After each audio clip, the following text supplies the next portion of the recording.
परिचय। जैसे कि हम पहले भी चर्चा कर चुके हैं कि जंतुओं की लगभग 12 लाख जातियां स्पीशीज पाई जाती हैं, जो कि उनके जीव की विविधता को दर्शाती है। ये सभी जंतु एक दूसरे से अपने अपने वासस्थान, संगठन के स्तर, शारीरिक संरचना, सम्मिति, देह गुहा यानी प्रगुहा, जनन परत, गमन के प्रकार, श्वसन, उत्सर्जन, जनन आदि में एक दूसरे से बिल्कुल भिन्न होते हैं। जंतु यूकोरियोटिक, बहुकोशिकीय तथा परपोषी जीव होते हैं। जंतु कोशिका में कोशिका भित्ति नहीं पाई जाती। अधिकतर जंतु गतिशील होते हैं। अपने अपने वासस्थानों के आधार पर जंतु जलीय यानी मछली, स्थलीय यानी सरीसृप, स्तनधारी, वायवीय यानी पक्षी होते हैं। अपनी संगठन के स्तर के आधार पर जंतु कोशिकीय संगठन यानी स्पंज अथवा उत्तकीय संगठन यानी सेलिट्रेटा वाले होते हैं। सम्मिति के आधार पर जंतु अरीय सम्मिति यानी सिलेंट्रेटा, स्पंज, इकाई नोडर्मेटा अथवा द्विपार्श्व सम्मिति, निमेटोड्स, ऑर्थोपॉड्स, एनिलिड्स तथा कशेरुकी तथा कुछ असम्मिति स्नेल होते हैं। देह गुहा के आधार पर जंतु अगुहीय यानी सिलेंट्रेटा और चपटे क्रीमी तथा कुछ कूटगुहिक यानी निमेटोड्स होते हैं। जनन परतों के आधार पर जंतु द्विकोरिक यानी स्पंज, सिलेंट्रेटा अथवा त्रिकोरिक यानी चपटे क्रीमी से लेकर स्तनधारी तक होते हैं। चलो अब हम प्राणी जगत के विभिन्न संघों के कुछ मुख्य गुणों व उदाहरणों की चर्चा करेंगे। उद्देश्य। इस पाठ के अंत में आप निम्न करने में सक्षम हो जाएंगे: प्राणी जगत के गुणों को समझना, प्राणी जगत के भागों को पहचानना, प्राणी जगत के वर्गों के गुणों को समझना, नाम पद्धति को समझना। संघ पोरीफेरा। क्या तुम जानते हो कि पोरीफेरा शब्द ग्रीक भाषा के पोरस अर्थ छिद्र तथा फेर्रे यानी दिखाई शब्द से मिलकर बना है, जिसका अर्थ है वह प्राणी जिसके पूरे शरीर पर अनेक छिद्र उपस्थित हों। ये छिद्र शरीर में उपस्थित नाल प्रणाली से जुड़े होते हैं, जिनके माध्यम से शरीर में जल, ऑक्सीजन और भोज्य पदार्थों का संचरण होता है। सिर्फ एक समूह को छोड़कर संघ पोरीफेरा के सभी प्राणी स्थावर तथा लवणीय होते हैं। ये सभी प्राणी स्पंज कहलाते हैं। ये अचल प्राणी होते हैं जो किसी आधार से चिपके रहते हैं। संघ पोरीफेरा के प्राणियों का शरीर कठोर आवरण अथवा बाह्य कंकाल से ढका होता है। कंकाल कैल्शियम अथवा सिलिका युक्त कंटिकाओं अथवा स्पंजिन तंतुओं या फिर दोनों से मिलकर बना होता है। इनकी शारीरिक संरचना अत्यंत सरल होती है, जिनमें ऊतकों का विभेदन नहीं होता है। ये बहुकोशिकीय, द्विकोरिक तथा अरीय सम्मिति अथवा असम्मिति जीव होते हैं। उदाहरणार्थ यूप्लेक्टेला, साइकॉन, स्पांचिला यानी स्वच्छ जलीय स्पंज, क्लियोना तथा यूस्पंजिया यानी बाथ स्पंज इत्यादि। संघ सिलेंट्रेटा, नाइटेरिया। इसी तरह सिलेंट्रेटा शब्द ग्रीक भाषा के कोइलोस यानी खाली तथा एंट्रोन यानी आहार नली से मिलकर बना है। संघ सिलेंट्रेटा के प्राणी अधिकांशतः जलीय एवं हाइड्रा को छोड़कर शेष सभी लवणीय होते हैं। इस संघ के प्राणियों को नाइटेरियन भी कहते हैं। ये बहुकोशिकीय, द्विकोरिक तथा अरीय सम्मिति वाले जीव होते हैं। इन प्राणियों में केंद्रीय जठर संवहनी यानी गैस्ट्रोवेस्क्युलर गुहा पाई जाती है, जो कि पाचन तथा परिसंचरण में सहायता प्रदान करती है। इनकी शरीर भित्ति दो परतों यानी बाहरी एपिडर्मिस तथा आंतरिक यानी गैस्ट्रोडर्मिस से मिलकर बनी होती है। कुछ जंतु समूह में रहते हैं, जबकि शेष एकाकी जीवन व्यतीत करते हैं। उदाहरण हाइड्रा। स्लेंट्रेटा के कुछ उदाहरण हैं हाइड्रा, ओबेलिया, ओरेलिया यानी जेलीफिश तथा मैट्री।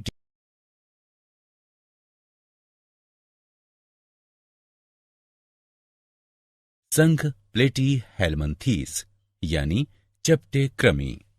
उसी तरह प्लेटी हेलमंथीस शब्द ग्रीक भाषा के शब्द प्लेटीस यानी चपटे तथा हेलिमंस यानी वर्म या कृमि से मिलकर बना है। इस संघ के प्राणी पृष्ठाधर रूप से चपटे होते हैं, इसलिए इन्हें सामान्यतः चपटे कृमि कहा जाता है। इस संघ के प्राणी द्विपार्श्व सममिति वाले, बहुकोशिकीय तथा त्रिकोरकी होते हैं। इन प्राणियों में देहगुहा यानी प्रगुहा नहीं पाई जाती है। इन प्राणियों में पाचन गुहा एक अकेले मुख के रूप में उपस्थित होती है।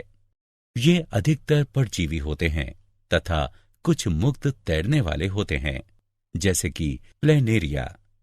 प्लेटी हेलमंथीस के उदाहरण हैं प्लेनेरिया, पर्णकृमि यानी फेसियोला, सिस्टोसोमा तथा फीता कृमि यानी टीनिया।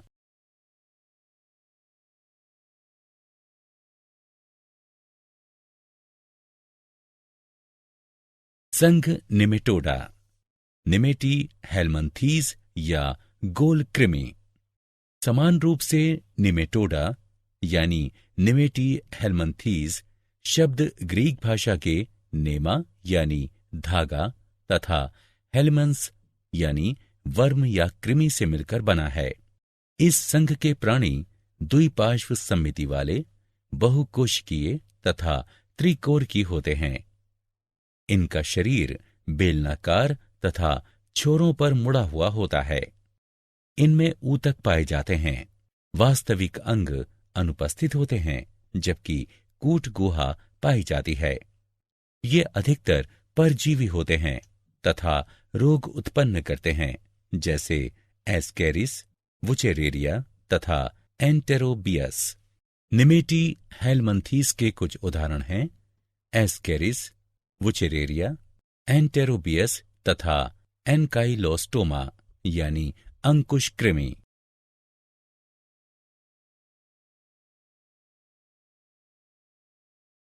संघ एनेलिडा। क्या तुम जानते हो कि एनेलिडा शब्द ग्रीक भाषा के एनेलस यानी शरीर का खंडों में विभाजित होना उससे मिलकर बना है। इस संघ के प्राणी द्विपार्श्व सममिति वाले, बहुकोशिकीय तथा त्रिकोरकी होते हैं। इनमें वास्तविक देहगुहा पाई जाती है, अतः ये गुह्य प्राणी होते हैं। इनमें अंग पाए जाते हैं जो कि बहुत से खंडों में बटे होते हैं। ये भिन्न भिन्न वास स्थानों जैसे स्वच्छ जल, लवणीय जल तथा भूमि पर पाए जाते हैं।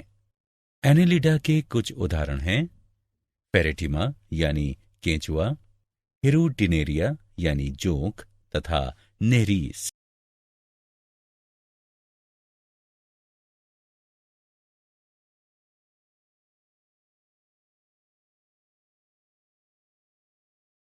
संघ आर्थ्रोपोडा। इसी प्रकार से आर्थ्रोपोडा शब्द ग्रीक भाषा के आर्थ्रोस यानी जुड़ा तथा पोडोस यानी पैर से मिलकर बना है, जिसका अर्थ है जुड़े पैर वाला प्राणी। इस संघ के प्राणी द्विपार्श्व सममिति, त्रिकोरकी तथा बहुखंडित होते हैं। इन प्राणियों में वास्तविक देहगुहा नहीं पाई जाती है। इनकी देहगुहा रक्त से भरी होती है। इनमें खुला परिसंचरण तंत्र पाया जाता है। इनका शरीर दो यानी शिरोवक्ष तथा उदर या तीन भागों सिर, वक्ष तथा उदर में विभाजित होता है। आर्थ्रोपोडा प्राणी जगत का सबसे बड़ा संघ है। वर्तमान में आर्थ्रोपोडा की लगभग 9 लाख जातियां यानी स्पीशीज ज्ञात हैं। ये प्राणी जलीय अथवा स्थलीय दोनों होते हैं। आर्थ्रोपोडा के कुछ उदाहरण हैं पेलिमॉन यानी झींगा, पेरीप्लेनिटा यानी तिलचट्टा, एपिस यानी मधुमक्खी, मस्का यानी घरेलू मक्खी, एनाफ्लीज यानी मच्छर, पेलेमनियस यानी बिच्छू, पेगोरिस्टेस यानी केकड़ा, नार्कियस यानी सहस्त्रपाद तथा तितली इत्यादि। संघ मोलस्का यानी कोमल शरीर वाले प्राणी। इसी प्रकार मोलस्का शब्द की उत्पत्ति ग्रीक भाषा के मोलस्कस यानी कोमल शब्द से हुई है, जिसका अर्थ है कोमल शरीर वाले प्राणी। इस संघ के प्राणी खंड रहित, द्विपार्श्व सममिति वाले तथा पादविहीन होते हैं। शरीर का आकार सूक्ष्मदर्शी से लेकर बड़े जंतुओं तक होता है, उदाहरण ऑक्टोपस। इनकी देह गुहा बहुत कम होती है। इनमें खुला संवहनी तंत्र तथा उत्सर्जन के लिए गुर्दे जैसी संरचना पाई जाती है। इनका शरीर 3 भागों में बटा होता है। सिर, पेशीय पाद तथा अंतरंग ककुत्पाद गमन में सहायक हैं। मोलस्का के पूरे शरीर के चारों ओर एक कड़ा खोल या कवच होता है तथा एक लिफाफे नुमा आवरण होता है, जिसे मेंटल या प्रवार कहते हैं। मोलस्का के कुछ उदाहरण हैं काइटोन, ऑक्टोपस, पाइला यानी घोंघा, यूनियो तथा सीपिया यानी कटल फिश।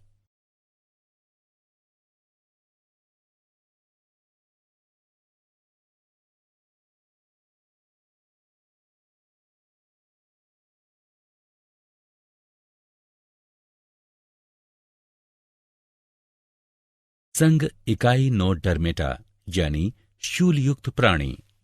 इसी प्रकार इकाइनोडर्मेटा शब्द की उत्पत्ति ग्रीक भाषा के इकाइनोस यानी जाहक या हेजहॉग तथा डर्मा यानी त्वचा से मिलकर हुई है। अतः ये जंतु कांटों से आच्छादित त्वचा वाले होते हैं। ये मुक्त जीवी समुद्री जंतु हैं। इस संघ के प्राणी अरिये, द्विपार्श्व या पंचतई सम्मिति वाले होते हैं। ये त्रिकोर की होते हैं। ये देह गुहा या प्रगुहा यानी सिलोम युक्त प्राणी होते हैं। इनमें विशिष्ट जल संवहन तंत्र पाया जाता है, जो उनके चलन में सहायक है। इनके शरीर में मुखीय तथा अमुखीय सतह पाई जाती हैं। मुखीय सतह पर पंचत्रिज्यीय सतह पाई जाती है, जिसे एम्बुलेक्रल कहते हैं।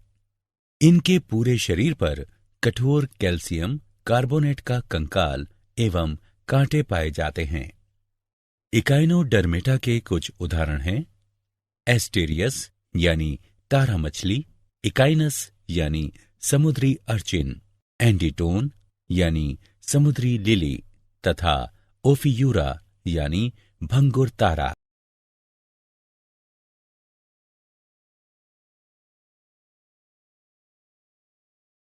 संघ प्रोटोकोडेटा।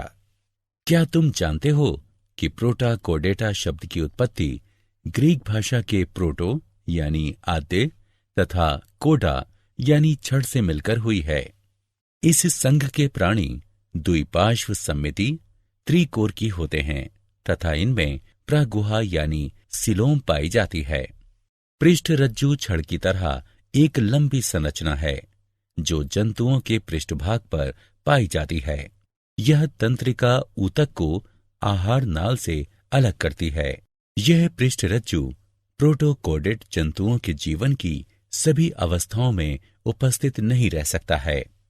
नोटोकोड यानी पृष्ठ रज्जु पेशियों से जुड़ने का स्थान भी प्रदान करती है, जिससे चलने में आसानी होती है। ये समुद्री जंतु हैं। प्रोटोकोडेटा के कुछ उदाहरण हैं बेलेनोग्लोसस,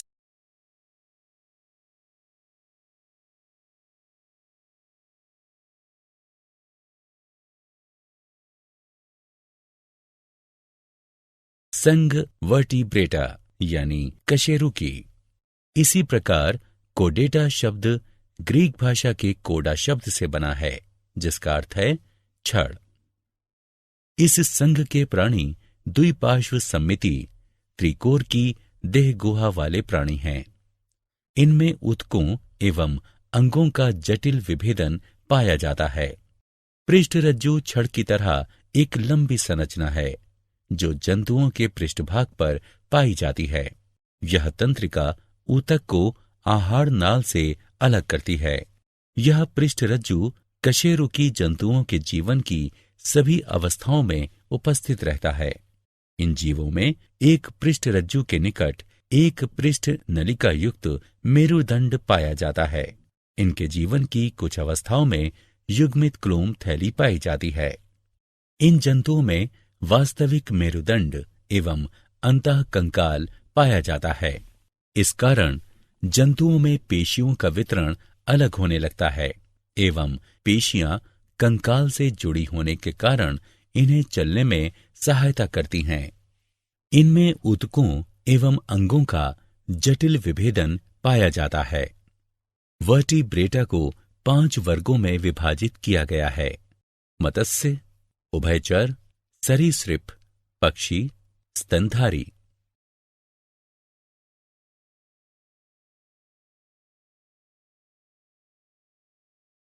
वर्ग मत्स्य।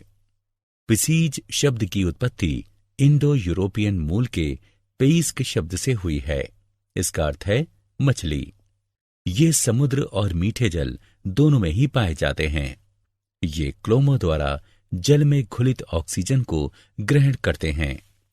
मत्स्य वर्ग के प्राणियों का शरीर धारा रेखीय होता है तथा ये अपने पंख यानी फिन्स एवं मांसल पूंछ का प्रयोग तैरने के लिए करते हैं। इनमें उपास्थि अथवा अस्थि कंकाल पाया जाता है। इनकी त्वचा शल्क अथवा प्लेटों से ढकी होती है। ये असमतापी जंतु होते हैं, अर्थात इनके शरीर का ताप वातावरण के ताप के अनुसार बदलता रहता है तथा इनका हृदय द्विकक्षीय होता है। इनकी आंखें पलक विहीन होती हैं। इनमें नासिका पाए जाते हैं। ये अंडे देती हैं। मत्स्य के कुछ उदाहरण हैं: स्कोलियोडोन यानी कुत्ता मछली, सिनकिरोपस यानी मेंटारिन मछली, टेरोइस यानी शेर मछली, विद्युत रे, स्टिंगरे इत्यादि।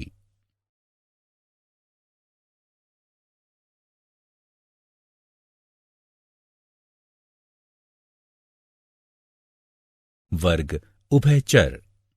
क्या तुम्हें पता है कि एम्फीबिया शब्द ग्रीक भाषा के एम्फी जिसका अर्थ है दो तथा बायोस जिसका अर्थ है जीवन, इन दोनों शब्दों से मिलकर बना है, जिसका अर्थ है वह जीव जो जल तथा स्थल दोनों में रह सके। ये जंतु मछलियों से विकसित हुए हैं, लेकिन शल्क के स्थान पर इनकी त्वचा में श्लेष्म ग्रंथियां पाई जाती हैं। इनकी त्वचा चिकनी तथा फिसलने वाली जो कि श्लेष्म से परिपूर्ण होती हैं। इनका हृदय त्रिकक्षीय होता है। श्वसन क्लोम अथवा फेफड़ों द्वारा होता है।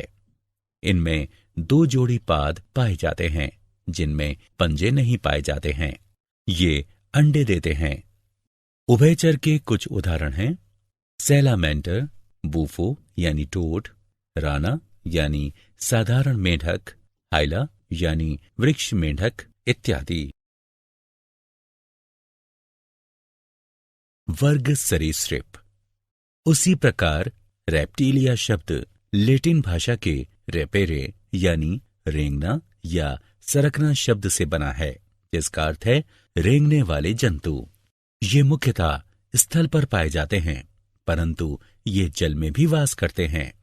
त्वचा एपिडर्मल शल्कों से ढकी रहती है। इनकी त्वचा जल विरोधी होती है तथा कांटों वाली शल्कों द्वारा सुरक्षित होती है।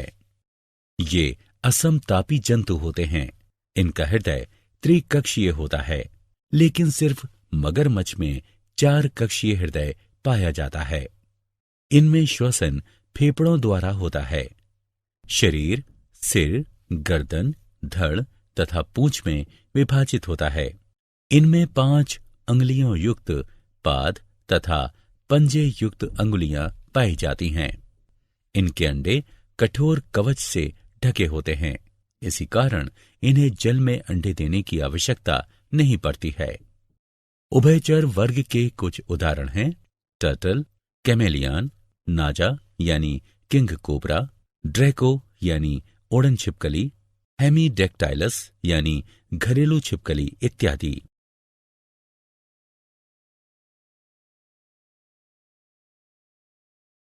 वर्ग पक्षी। क्या तुम्हें पता है कि एवीज शब्द लैटिन भाषा के एविस शब्द से बना है, जिसका अर्थ है पक्षी। इनका शरीर तरकु या नाव की आकृति का होता है, जो कि सिर, गर्दन, धड़ तथा पूंछ में विभक्त होता है। इनका शरीर परों से ढका होता है। ये समतापी प्राणी हैं। इनका हृदय 4 कक्षीय होता है। ये फेफड़ों द्वारा श्वसन करते हैं। अग्रपाद रूपांतरित होकर पंख बनाते हैं। पश्चपाद में सामान्यतः शल्क होते हैं, जो रूपांतरित होकर चलने, तैरने तथा पेड़ों की शाखाओं को पकड़ने में सहायता करते हैं। ये कैल्शियम कवच से ढके हुए अंडे देते हैं। पक्षी वर्ग के कुछ उदाहरण हैं सिकोनिया यानी सफेद स्टॉर्क, आइथिया यानी नर गुच्छेदार बत्तख, स्ट्रेयो यानी ऑस्ट्रिच, कोलुम्बा यानी कपोत, पेसर यानी गौरैया, कार्वस यानी कौवा इत्यादि।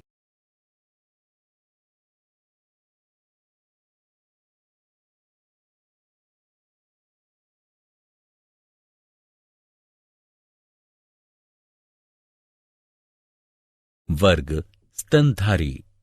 उसी प्रकार मेमेलिया शब्द लैटिन भाषा के मेमे से बना है, जिसका अर्थ है छाती या चूचुक। इस वर्ग के सभी जंतुओं में नवजात को पोषण प्रदान करने के लिए दुग्ध ग्रंथियां पाई जाती हैं।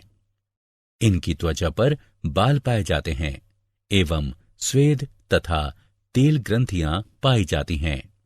ये समतापी प्राणी हैं। इनका हृदय 4 कक्षीय होता है।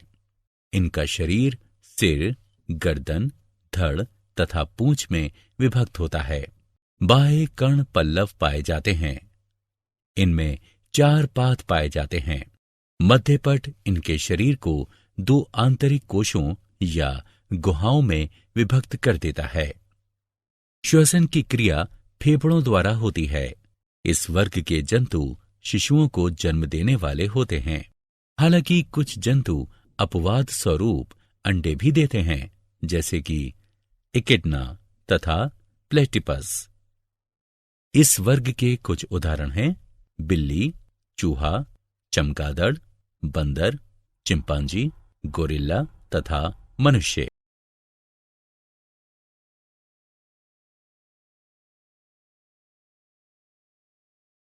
नाम पद्धति। नाम पद्धति सजीवों जैसे पौधों तथा जंतुओं के नामकरण की एक प्रणाली है। क्या तुम्हें पता है कि नाम पद्धति की आवश्यकता क्यों पड़ी? मैं तुम्हें बताता हूं। इसके पीछे कारण यह था कि सामान्य नाम केवल स्थानीय जंतुओं को ही शामिल करते हैं तथा पूरे संसार के पौधों तथा जंतुओं को शामिल नहीं करते हैं। दूसरी समस्या ये थी कि विभिन्न स्थानों पर रहने वाले लोगों द्वारा एक जीव को भिन्न भिन्न भाषाओं में उनके अनुसार अलग अलग नाम दिए गए हैं।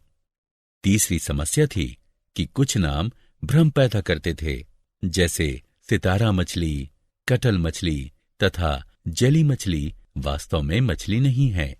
सबसे बड़ी कमी यह है कि सामान्य नाम को चुनने के पीछे कोई वैज्ञानिक आधार नहीं है। 18वीं शताब्दी में कैरोलस लीनियस ने जीवों का नामकरण करने के लिए अपनी पुस्तक स्पीशीज प्लांटेरम में वैज्ञानिक पद्धति द्विपद नाम पद्धति को प्रस्तावित किया था। द्विपद नाम पद्धति में पहला नाम जीनस और दूसरा स्पीशीज का होता है।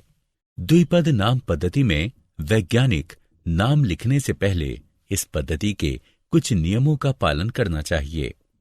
प्रत्येक वैज्ञानिक नाम में 2 शब्द अवश्य होने चाहिए, जीनस तथा स्पीशीज नाम। जीनस का नाम अंग्रेजी के बड़े अक्षर से शुरू होना चाहिए। स्पीशीज का नाम अंग्रेजी के छोटे अक्षर से शुरू होना चाहिए। वैज्ञानिक नाम केवल ग्रीक या लैटिन शब्द से ही उत्पन्न होने चाहिए। छपे हुए रूप में वैज्ञानिक नाम इटैलिक में लिखे होने चाहिए। अगर ये नाम हाथ से लिखे हों तो ये रेखांकित होने चाहिए। वैज्ञानिक नामों की सार्थकता यानी महत्व इसलिए है क्योंकि ये पूरे विश्व में एक समान ही होते हैं। ये विकासात्मक संबंधों को दर्शाते हैं। ये एक जीव के कई नामों की समस्या का हल करते हैं।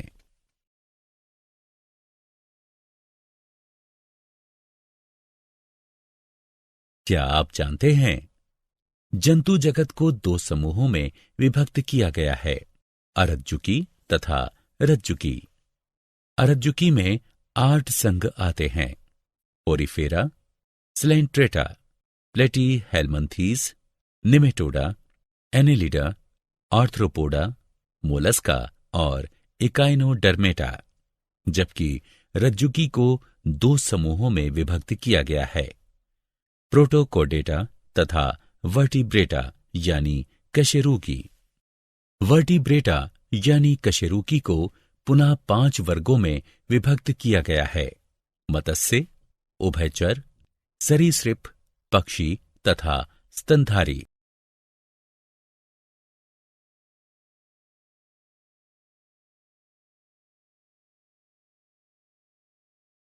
सारांश। आइए हमने जो कुछ सीखा है उसे संक्षेप में दोहराएं। जंतु बहुकोशिकीय यूकेरियोट होते हैं। इनमें परपोषी पोषण, चलन तथा तंत्रिका तंत्र के माध्यम से अति संवेदनशीलता पाई जाती है। सभी जंतु जगत के अंतर्गत आते हैं। जंतुओं का शारीरिक संगठन कोशिकीय स्तर, ऊतकीय स्तर अथवा अंगीय स्तर का होता है। जंतुओं का शरीर असममिति, अरीय सममिति अथवा द्विकोरक सममिति वाला हो सकता है। अपनी प्रारंभिक विकास की अवस्थाओं वाली भ्रूणीय परतों की संख्या के आधार पर जंतु द्विकोरिक अथवा त्रिकोरिक हो सकते हैं। जंतु अप्रागोही यानी सीलोम के बिना कूट प्रागोही यानी मिथ्या सीलोम तथा प्रागोही हो सकते हैं। जंतुओं को 10 संघों यानी फाइलम में बांटा गया है, Porifera, Coelenterata, Platyhelminthes, Nematoda, Annelida, Arthropoda, Mollusca, Echinodermata, Protochordata और कार्डेटा।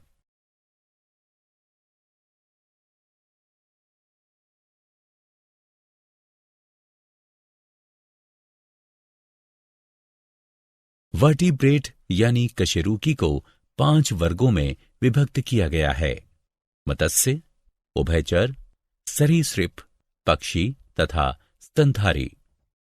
द्विपद नाम पद्धति जीवों में विविधता की पहचान के लिए एक सतत मार्ग बनाता है। द्विपद नाम पद्धति में पहला नाम जीनस और दूसरा स्पीशीज का होता है।